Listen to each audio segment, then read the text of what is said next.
igreja! Sejam muito bem-vindos a mais uma aula. Oi, família! Sejam bem-vindos também. Se acomodem aí que vai começar mais uma aula de língua portuguesa comigo, professora Dayana. Vamos juntos? Vamos lá, nessa aula de hoje nós trataremos sobre o assunto de acentuação. Mas antes disso, vamos rever o que vimos nas aulas anteriores.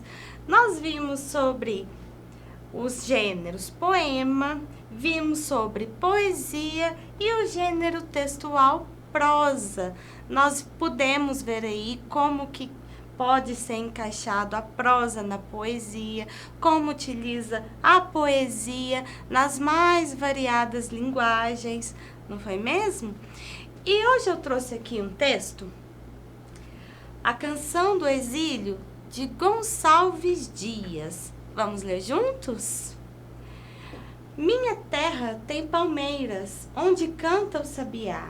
As aves que aqui gorjeiam, não gorjeiam como lá. Nosso céu tem mais estrelas, nossas várzeas têm mais flores, nossos bosques têm mais vida, nossa vida mais amores. Em cismar sozinho à noite, mais prazer encontro eu lá. Minha terra tem palmeiras, onde canta o sabiá. Minha terra tem primores, que tais não encontro eu cá. Em cismar sozinho à noite, mais prazer encontro eu lá. Minha terra tem palmeiras, onde canta o sabiá. Não permita, Deus, que eu morra sem que eu volte para lá, sem que desfrute os primores que não encontro por cá, sem que ainda aviste as palmeiras, onde canta o sabiá. Eu trouxe aqui algumas palavras da Canção do Exílio, de Gonçalves Dias, e eu gostaria de chamar a atenção de vocês. Vejam bem, o que tem em comum nessas palavras? Eu trouxe canção, exílio, tem, céu, sabiá. E ainda trouxe aquela frase, encismar sozinho à noite. O que tem em comum? Lembra do tema da nossa aula de hoje? A acentuação. Aqui em canção eu tenho o tio, né, que vai trazer um som nasal para a letrinha acentuada. Nós temos o acento, que vai trazer uma tonicidade mais forte. Nós temos o circunflexo, que traz também uma tonicidade mais forte, só que fechada.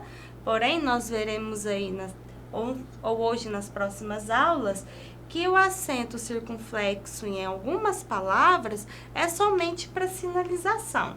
Temos aqui em céu também o acento, trazendo mais tonicidade para essa letrinha. De novo em sabiá. E aqui nós temos a crase. Vamos ver como isso funciona? Vamos relembrar aí um pouquinho sobre a acentuação para a gente não esquecer? Olha só. O acento gráfico é apenas um sinal de escrita e não deve ser confundido com acento tônico. Como eu falei aqui, na palavrinha tem, nesse caso é o verbo ter que está no plural. Só para sinalizar que ele está no plural, nós utilizamos o acento circunflexo. Ou seja, ele não traz mais tonicidade ao E dessa palavrinha. Ao contrário do acento tônico, né? O acento tônico tem maior intensidade de voz representada por uma sílaba quando pronunciamos determinadas palavras.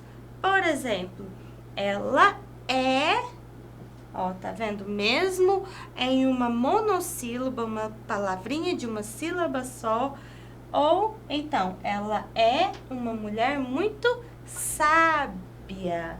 Viu só? Nós temos o acento aqui no sa e, consequentemente, a outra sílaba não fica com tanta tonicidade, perceberam?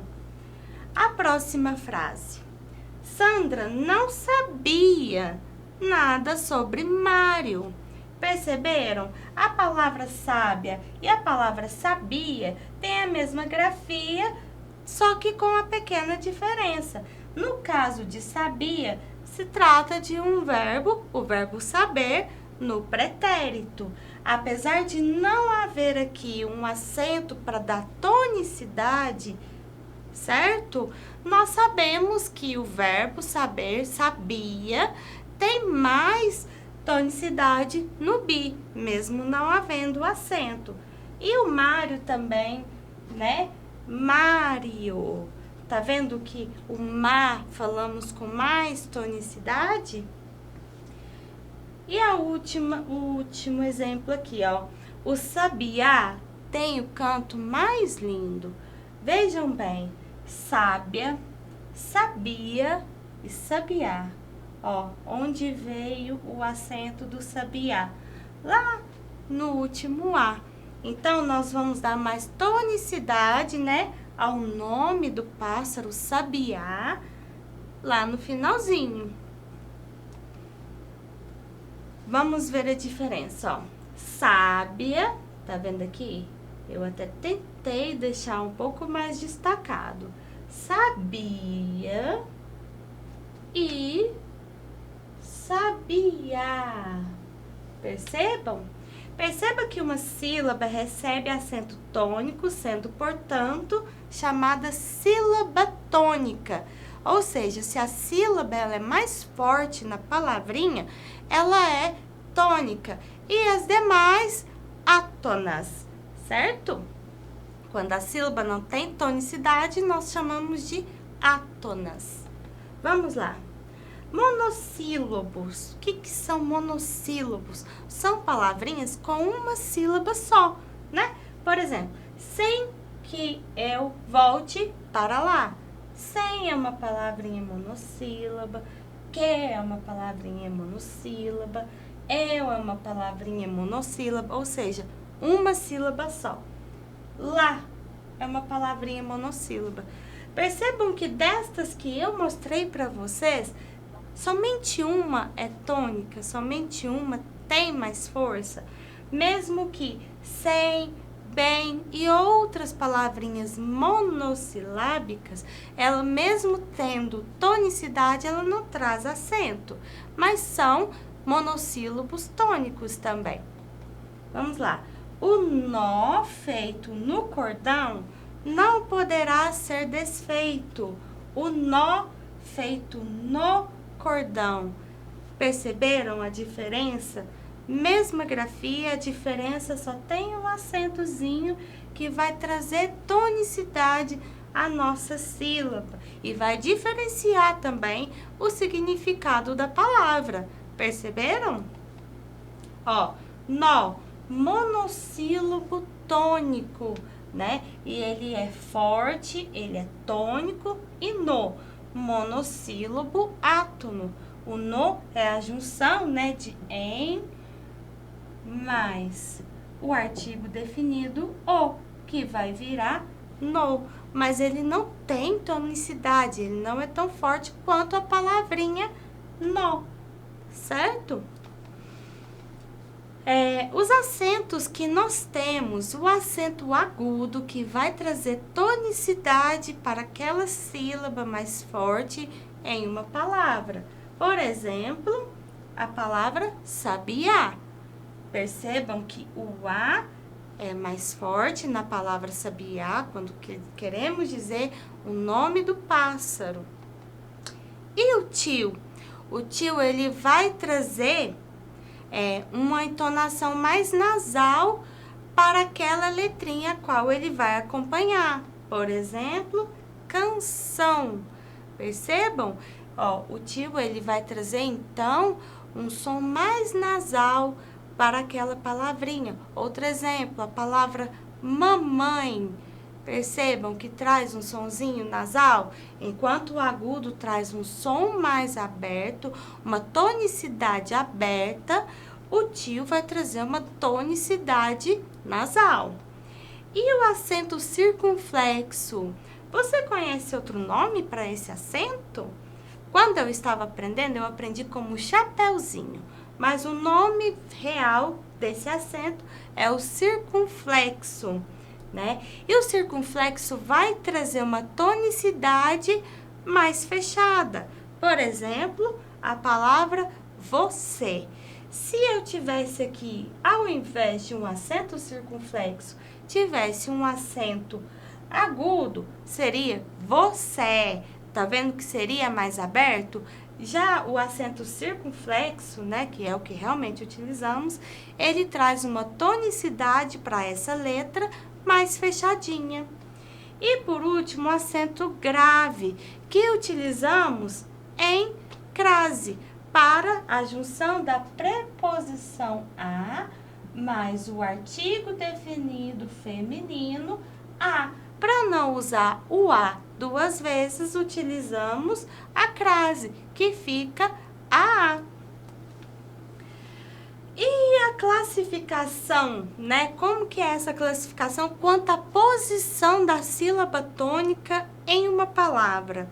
Lembrando, pessoal, que não precisa que ela seja acentuada para que a gente classifique essas palavras quanto à sílaba tônica. Vamos ver? A palavra café, né? Como que eu vou ver aqui? Café. Percebam que ao separar as sílabas, ficam duas sílabas. E a última sílaba é a sílaba tônica. Quando temos a última sílaba tônica da palavrinha, chamamos de oxítona, certo? E a palavra fácil. Vejam bem, separando a letrinha, as sílabas, nós temos fácil, duas sílabas. Só que, diferente do café, a penúltima sílaba é a sílaba tônica e essas chamamos de paroxítona. E por último aqui a palavrinha que eu trouxe, sílaba. Vamos separar a palavra sílaba em sílabas.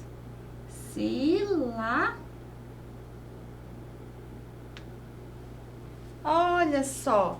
Não temos a última, não temos a penúltima, mas temos a antepenúltima sílaba tônica. Como chamamos isso? De proparoxítona. E aí, ficou legal? Tá dando para entender muito bem? Beleza? E agora vamos exercitar. Assinale a alternativa em que todas as paroxítonas, vamos ler direitinho a pergunta, hein, pessoal? Foram acentuadas corretamente. Ou seja, vamos ver a alternativa aí que as paroxítonas estão acentuadas bonitinhas. Vamos lá, letra A. Melancia. Ué, mas melancia não tem acento circunflexo, professor? O que é isso? Elétrons. Letra B. Tênis. Cafezinho. Uai, professora, mas no caso de cafezinho eu não vou precisar do acento agudo aqui. Letra C. Língua. Tórax. Essa aí tá, né? E a letra D. Vírus é ímpar. Ah, tinha que ter aqui na palavrinha vírus um acento agudo. Então, a nossa alternativa correta é a letra C. Bom, galera, essa foi a nossa aula de hoje. Nas próximas aulas continuaremos vendo o conteúdo e eu espero vocês.